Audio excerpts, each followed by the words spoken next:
Hey, this is Joe with the Recording Revolution. Today I'm going to give you 3 habits that you can apply to your mixing process that'll help you nail the low end every time. Because those low frequencies can be kind of wonky, but this will help. By the way, if you want to learn my whole mixing process, steps 1 through 5, I've got a free guide that'll teach you that. It's a quick read. You can have it for free. Just go to recordingrevolution.com/5-step mix. Let's dive into it. This first habit is probably the most important, so if you get nothing else out of this video, this is the one to take away.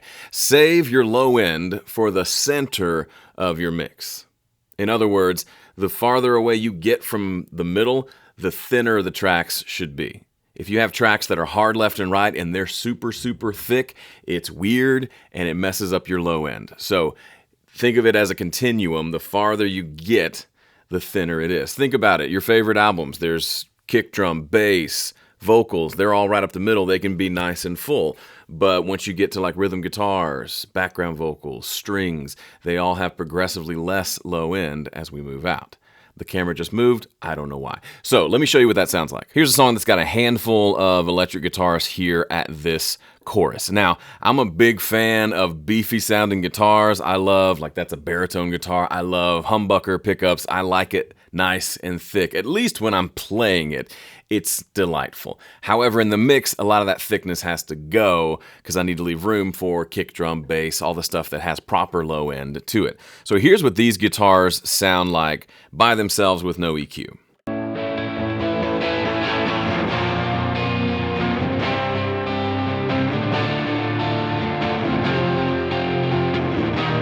Right? It just makes me make a stank face. I can listen to that all day. Throw that into the mix with everything else, all the drums and the bass and whatever else is going on, and it starts to be kind of a muddy mess.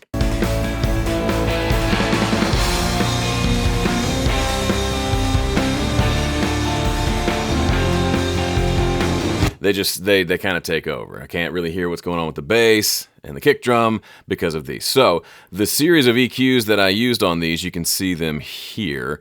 They all include some form of removing low end. So there's some low mid cuts here to keep it from being muddy. And then there's a whole high pass filter here at about 150 that's taking out all the extra low end in all of my guitars. So when I add those, when I turn all of these back on, you'll hear the guitars will go from thick and kind of glorious, but too much for the song, to thinner. And then that helps them sit just like you want them to sit in the mix.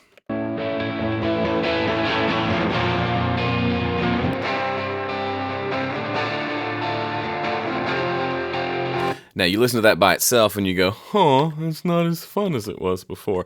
But then listen to it with bass and then with all the drums. Let me turn these on. And you'll hear they're right where they need to be because the drums have a huge, thick kick drum and the bass is big and beefy as well. So the guitars have to be a little less selfish there.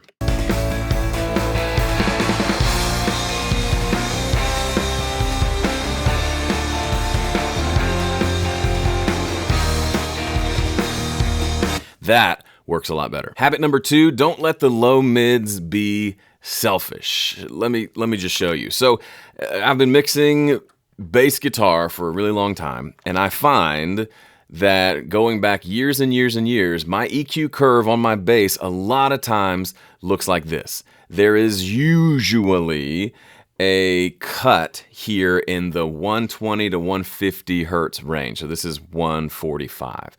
That's because as much as I love the low end in a bass, the low mids tend to be the most selfish of the frequencies.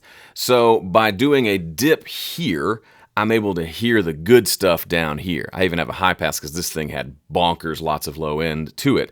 But here's the raw bass without the EQ. And here's the EQ.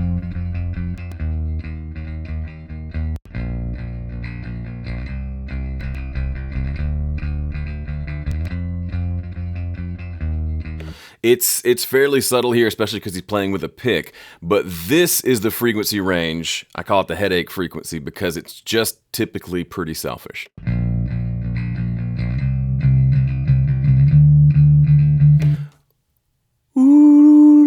It's like a good octave up from the notes he's actually playing, and that's not the frequencies I want to hear. I don't want to hear this in my mix. which is the way it'll come out in the mix once I have drums and everything else. But if I pull this sucker down, then that kind of goes to its proper place, and now I can hear the deeper low end stuff. The part that kind of moves the speakers and you feel it in your chest. And finally, high pass your effects. So things like reverb and delay are notorious culprits for adding muddiness, except you don't realize it's there and you go searching for what's making this mix muddy. Turns out half the time I've discovered it's the reverb. Reverbs are beautiful, but I don't really need there to be stuff at 100 hertz in my reverb track. So my template by default looks like this. My reverbs and delays almost always have some sort of EQ like this, if a simple high-pass filter that's rolling off everything below 200 hertz. Here's what that sounds like if I take those EQs off. Here's the vocal drowning in reverb, but with too much low end on the verb.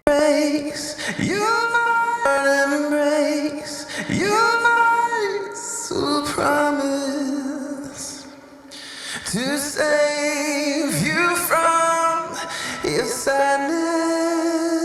Now you hear that, and initially my guess is you would say, man, that vocal sounds kind of muddy.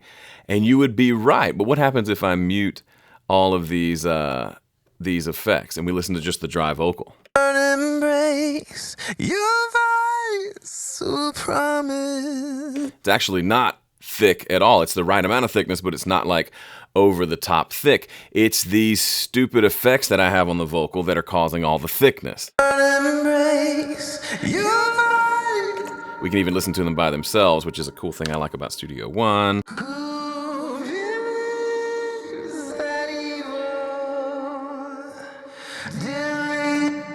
You hear that? When I go duh, that woo in the low end of the vocal gets amplified by the reverb and just becomes nasty. And you don't notice it because it's always behind the main vocal. So you go start EQing your vocal trying to get it not to be thick anymore, but it's the reverb that's causing the thickness. So I just by default have a high pass filter there, and then everything just sounds lovely.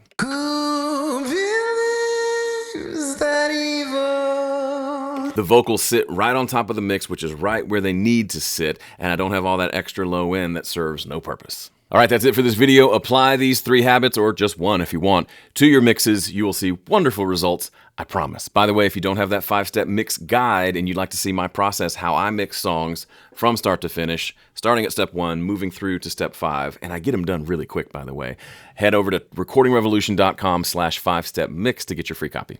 Thanks for watching. See ya.